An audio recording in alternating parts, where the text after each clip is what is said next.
Ya están con nosotros nuestros invitados, lo decíamos al comienzo del programa, en nuestras placas vamos a hablar de un tema preocupante verdaderamente y también para conocer, está bueno que se difunda en los medios. Vamos a hablar del botulismo en el lactante, porque este año en Mendoza se registraron 8 casos, el último está grave en el Hospital Noti. Vamos a hacer referencia de eso, pero por lo pronto vamos a presentar a nuestros invitados. Franco Bianco, geógrafo del CONICET y docente de la Universidad Nacional de Cuyo. Él investiga los factores ambientales y geográficos que inciden en la prevalencia y distribución de las esporas en suelos y su vinculación con la incidencia del botulismo en el lactante. Y Patricia Caballero, bioquímica docente, investigadora y miembro del Centro de Referencia de Botulismo de Mendoza. Bienvenidos, muchas gracias por venir. Buenos días. Bueno, primero, decir que hay en Argentina 2 lugares especializados con respecto a esto. Exactamente, es así, Ornella. Tenemos 2 centros de referencia en el país. Uno funciona en la Facultad de Ciencias Médicas de la Universidad de Cuyo, donde trabaja Patricia, y que está a cargo del doctor Rafael Fernández, que bueno, no pudo asistir por motivos de salud. Y el Instituto Malbrán, que se encuentra en Buenos Aires, a cargo de la doctora María Isabel Farace. Patricia, ¿qué es el botulismo del lactante? Bueno, el botulismo del lactante es una patología que está producida por una bacteria que se llama Clostridium botulinum, que tiene una forma especial, es decir, es una forma esporulada y que está principalmente en el suelo, ¿sí? ¿Por qué digo que es una forma esporulada? Porque es una forma de alta resistencia, puede resistir la falta de humedad, la desecación por el sol, la luz ultravioleta y bueno, justamente en relación a lo que va a hablar posteriormente Franco, nuestra provincia, por estudios que se han hecho en la cátedra, en suelos no solamente de nuestra provincia, sino de todo el país, nuestra provincia es la que tiene alta proporción y prevalencia de estas esporas en la tierra. Sobre todo, ¿en qué zona, Franco? Mira, predominantemente los casos que llegan vienen del Valle de Uco, ¿sí? Que eso lo han estado hablando expertos en estos últimos días, como el doctor Sergio Zaraco, bueno, distintos especialistas que han salido de los medios. Pero es importante destacar que no están exentos otros territorios de la provincia. Bien.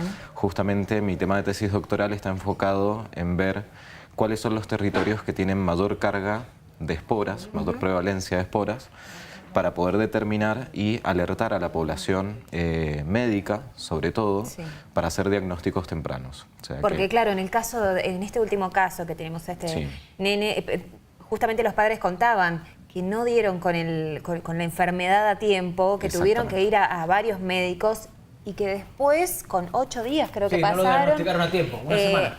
Se fueron al Hospital Noti y ahí le diagnosticaron esto. Sí, de hecho la mamá hizo el relato, hizo como una bitácora de toda la travesía que ella hizo desde la localidad de Eugenio Bustos hasta llegar al Hospital Cabecera Scarabelli en Tunuyán y bueno, hasta que finalmente los derivan al Hospital Noti, que es donde le dan el diagnóstico y mandan para hacer las muestras al centro de referencia. En tu investigación nos decías recién, no solo es el Valle de Uco. No solo es el Valle. En realidad yo empecé la investigación haciéndolo en un contexto nacional. Mi director de tesis justamente es Rafael Fernández, que es el encargado del centro de referencia acá de Mendoza.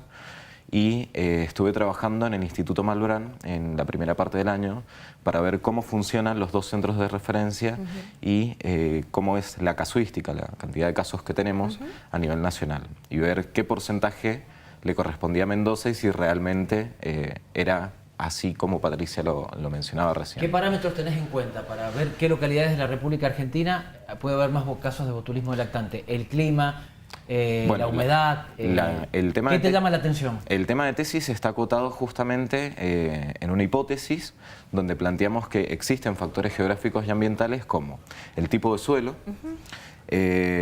algunos factores climáticos, hemos focalizado precipitaciones y dirección predominante de los vientos, vegetación, plantas anemófilas, que son plantas que aseguran la polinización a través del viento y que lo estamos viviendo ahora, de hecho, en primavera, como habrán visto, por ejemplo. Sobre todo, ¿no? Es una época. Época de pelusa y demás. Es muy importante poder estar atento a ello. Las precipitaciones, la pendiente, la topografía, porque son medios de transporte de la espora. Claro.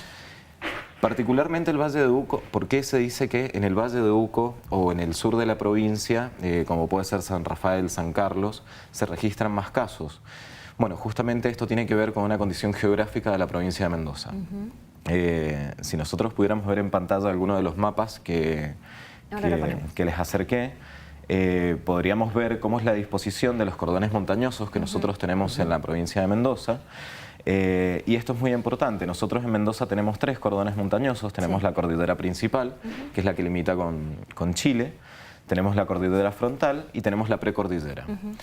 De norte a sur, estos cordones montañosos van disminuyendo en altura. De hecho, la precordillera desaparece prácticamente a la altura del río Mendoza.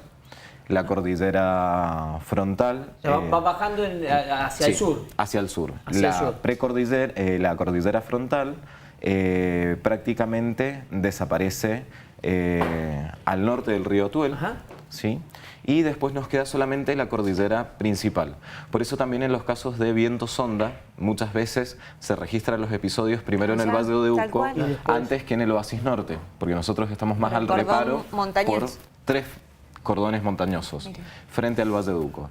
Y entre medio de la cordillera principal y otras serrilladas pedemontanas que hay en el Valle de Uco, se encuentran los bolsones, ¿sí? Donde generan condiciones propicias para que la espora quede en el ambiente. Ahora, te hago una pregunta. ¿Esa espora surge de, hasta ahora, lo que conocíamos, por lo menos en mi caso, el botulismo tenía que ver con las conservas, con los alimentos, con el pH, y que hay una alimentos enfermedad que lo adulta, producen más o ¿no? menos. Bien. En este caso, bueno, la miel también, pero en este caso digo, hablamos de esta espora que surge de qué, cómo es que se propaga en el ambiente, cómo es que queda y que está al alcance de un lactante. Eso es lo que quiero aclarar.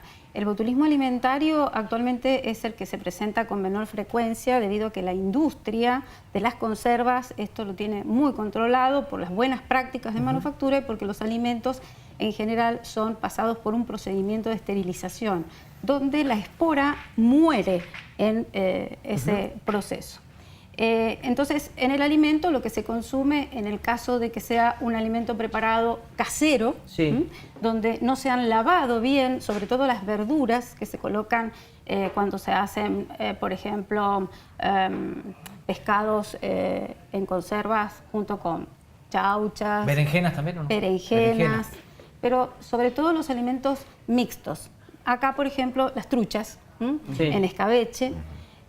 Bueno, hacen que cuando se prepara no se lava bien, queda tierra y queda alguna espora.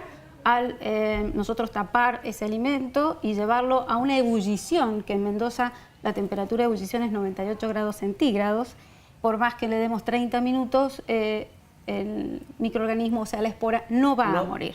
Eso, entonces, perdóneme que le interrumpa, me parece, quizás yo mezclo las cosas y no está bueno, les pido disculpas, pero hay mucha gente que todavía tiene por práctica, sobre todo en estas regiones, hacer la salsa. Yo vengo de La Paz, hasta el día de hoy mi vieja hace la salsa, la berenjena en escabeche, y generalmente lo que se hace es, para los que no conocen, hay que tener la salsa lista ya embotellada o las berenjenas, un tacho con agua, se mete adentro, mi mamá le pone ladrillos para que no choquen las botellas entre sí cuando largue el hervor y lo dejan hervir un rato. ¿Eso no es suficiente? No. Eso no es suficiente, pero voy a aclarar, para matar la espora. Entonces, cuando uno lo deja a la cena, allí, en condiciones de anaerobiosis, esa espora va a germinar y allí es cuando la bacteria recién empieza a producir esta toxina que tiene efecto neurológico. Pero sí quiero aclarar que la toxina en sí es termolábil. Es decir, que yo mi alimento puedo llevarlo una vez que está procesado a ebullición. A la cocción. A la salsa para la pizza, por ejemplo. Esa misma salsa yo la quiero hacer en la pizza. Si la cocino... Exactamente. ¿Cuántos minutos debería cocinarla? Bien, si previamente por una cuestión de ser precavido, quiero hacerlo directamente en el frasco, pongo el frasco en ebullición siempre que el nivel del agua supere el tamaño del frasco para... que lo tape. Exacto. Para un frasco de 1 kilo, por ejemplo, entre 20 y 30 minutos, que se considera que la temperatura llega al centro del envase, esto es destruida, la toxina es destruida.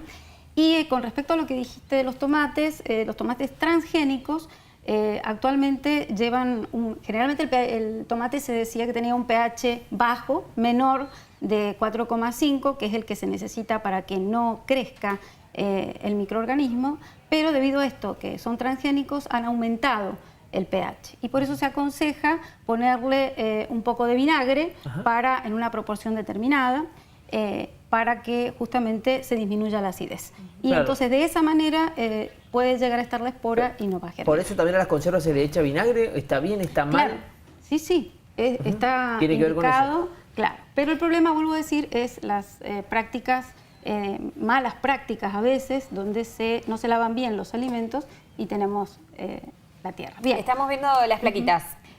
Bien. ¿Nos comentan? Bueno, viendo la anterior, el botulismo del lactante se ingiere en realidad por la ingestión de las esporas que están en el polvo ambiental, que llegan al intestino y allí van a germinar y van a producir la patología. Bueno, esto es una imagen de un caso de botulismo leve donde se ve los párpados caídos del bebé y una imagen de un bebé que no tiene, fuerza, digamos, reacción. Sí. Pero lo que quiero dejar aclarado es que cuando el bebé es tratado a tiempo con la antitoxina, se recupera completamente y no deja secuelas. Bueno, eso quería hacer hincapié, ¿no? Porque estos papás que deambularon por tantos médicos y que no supieron dar con lo que tenían, ¿puede afectar la salud en un futuro? En realidad, las primeras 24 o 48 horas presentan signos que no son tan característicos como para decir que es botulismo. Bien. Pero posteriormente sí, porque comienza la parálisis flácida descendente, es decir, que se manifiesta primero por ojitos con párpados caídos, Sí. por eso la mamá refiere que está soñoliento, y también tiene tiene babeo, tiene dificultad en la deglución, tiene un llanto débil, Claro. porque justamente se produce la parálisis de los músculos. Es como y- que se transforma en un muñequito de trapo, decíamos. Exactamente, esa era la primera imagen que yo mostré en el primer slide. ¿Fiebre? No produce porque, vuelvo a decir, son pocas las esporas que están en el ambiente vehiculizadas por el aire o por algunos objetos que puede el niño tocar y llevarse a la boca, o inclusive objetos que la mamá tiene y se los ofrece para jugar. Está bueno para marcarlo como diferencia eso, ¿no? Porque muchas veces los chicos cuando están con fiebre, vos que tenés Sí. quedan en esa, Sí, cuando están tienen fiebre como alta, más están débiles. como desganados, pero en No. este caso no hay fiebre. Principalmente es esto, es la parálisis flácida, la debilidad muscular y una constipación mayor a 3 días, que es lo que llama mucho la atención en un bebé recién nacido. Que hacen como 8 veces por día, ¿no? Exactamente. Es muy importante destacar la incidencia de la enfermedad. Esto da hasta niños de 1 año, pero la mayor incidencia se da en recién nacidos hasta 6 meses de edad. Y bueno, también en los slime que ya Sí, pasan han muy pasado, rápido. no Venite, importa. venite al piso. A mí me gustaría que por un lado demos los síntomas, ¿no? Que estábamos mencionando. Entonces, Exactamente. caída de párpados. Es una parálisis flácida descendente. Bien. Entonces lo primero que va a ver la mamá es la caída de los párpados, la mamá manifiesta, está soñoliento, todo el día quiere dormir, un llanto débil, es decir, que los bebés lloran y lloran cuando tienen hambre, dificultad para amamantarse, la mamá nota que no tiene fuerza o que Fiebre no no hay, come, ¿no? no hay fiebre. No hay Porque fiebre. siempre la fiebre es un detonante para las madres que es lo primero que alerta, ¿no? Es En que este caso no hay realidad, fiebre. No, no hay fiebre porque, volvemos al principio, la enfermedad no está producida en sí por la bacteria, sino por la toxina que produce el microorganismo, y esta toxina no genera fiebre. Se libera en el intestino y es absorbida a través de los vasos linfáticos y la linfa, y la sangre, perdón, hasta que llega a las terminales nerviosas y produce estos síntomas que les acabo de nombrar. Y en cuanto a la prevención, Bien. porque es fundamental, ¿no? Sobre todo en estas zonas. que Sí, estábamos mencionando. totalmente. Me faltó hablar de Sí. uno de los síntomas, Sí, que disculpe. es cuando llega a la parálisis diafragmática o la disminución, digamos, de la frecuencia respiratoria, que esto es uno de los signos más importantes que cuando llegan al hospital deciden directamente, según su tensión de oxígeno, internarlos en terapia intensiva y, bueno, hacer la terapia que se denomina de sustento, digamos. además de remitirnos a nosotros las muestras y como nuestro centro actúa directamente por unas guardias permanentes que tenemos, nos llaman del NOTI que tienen un posible caso de botulismo y ya directamente esperamos que nos llegue tanto el suero, porque la toxina puede estar en el suero, y en la materia fecal, que se encuentra en mayor proporción. Es inmediato, ¿sí? todo, el protocolo que se sigue. Exactamente. Una vez que llegan las muestras, aproximadamente, de acuerdo a la cantidad de toxina que puede haber en el intestino, es decir, en la materia fecal o en enemas salinas que se hacen, porque como dije hay constipación, entonces no hay defecación espontánea. La muestra de este bebé Fausto llegó a las 11 de la mañana a nuestro laboratorio y a las 4 de la tarde ya estábamos llamando por teléfono diciéndoles que sí, que efectivamente nuestros animales, porque esto es un método biológico que se hace, se trabaja con la inoculación de las muestras en animales que presentan la sintomatología típica de la presencia de la toxina botulina. Hay algo que ayer me llamaba mucho la atención, para responder brevemente para Franco. Sí. Ayer cuando hablábamos de este tema me llamó mucho la atención este enlace entre la geografía y la medicina, ¿no? Cómo se pueden ayudar mutuamente. Y después me puse a pensar que en el siglo XIX Emilio Civit decide construir el parque y la ley de forestación en Mendoza para prevenir una gran cantidad de enfermedades que estaban diezmando a las poblaciones en la provincia. En este caso, esas medidas tomadas en el siglo XIX, ¿colaboran con la enfermedad? Bueno, justamente una de las medidas que se tomó fue la creación del Parque General San Martín, que en esa época tenía la denominación de Parque del Oeste, que era prevenir a la ciudad de Mendoza a la exposición frente al viento sonda que proviene del oeste. Entonces, el parque funcionaba como una barrera, como un pulmón, justamente de purificación del aire, y retenía las esporas justamente de cualquier otro tipo de enfermedad, no solamente el Clostridium botulinum, y llegaba el aire un poco más puro a la ciudad de Mendoza. Obviamente, la ciudad ha crecido, ¿sí? Ya tiene otras magnitudes, ya tenemos área metropolitana, ¿sí? Estamos en una calidad de ciudad intermedia, pero habría que entender un poco más el tema del alcance de la geografía, que por ahí es un poco lo que a mí me gustaría recalcar. Por ahí siempre nos preguntan, bueno, ¿qué hace un geógrafo? Bueno, el abanico es tan amplio. En este caso yo me estoy dedicando a la geografía médica, se está conformando un equipo en la Facultad de Filosofía y Letras, donde está la carrera de geografía, de geografía médica y de la salud. Sí. Donde a futuro se provee tratar diversos temas. En este caso, con mi tesis doctoral, estamos vinculando los factores geográficos ambientales de la distribución de la espora en suelos. Se analizó a nivel nacional, sí, y enseguida podemos ver unas placas, vamos a ver unos mapas que son... Estamos cortos. Estamos cortos, pero bueno, sí, tenemos que ir cerrando. Es muy importante. Y bueno, ver las condiciones ambientales de Mendoza, que no solamente hay que contemplar los casos de viento sonda, sino que tenemos escasez de precipitaciones, tenemos 250 milímetros anuales en promedio.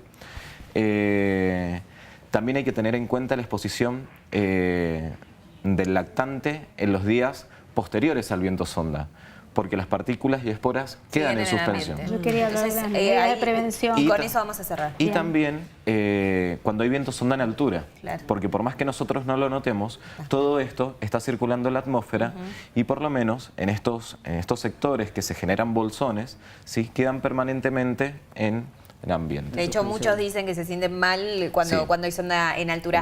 Tenemos que cerrar urgente, pero no quiero irme sin hablar de los métodos de prevención, que es fundamental. Bien, los métodos de prevención los podemos dividir en los métodos del hogar, donde la mamá tiene que limpiar con trapo húmedo tanto los pisos como los muebles, no utilizar plumeros. Es lo peor, porque esparcís todo. Exactamente. Y también lavar todos aquellos objetos que le vaya a dar al bebé.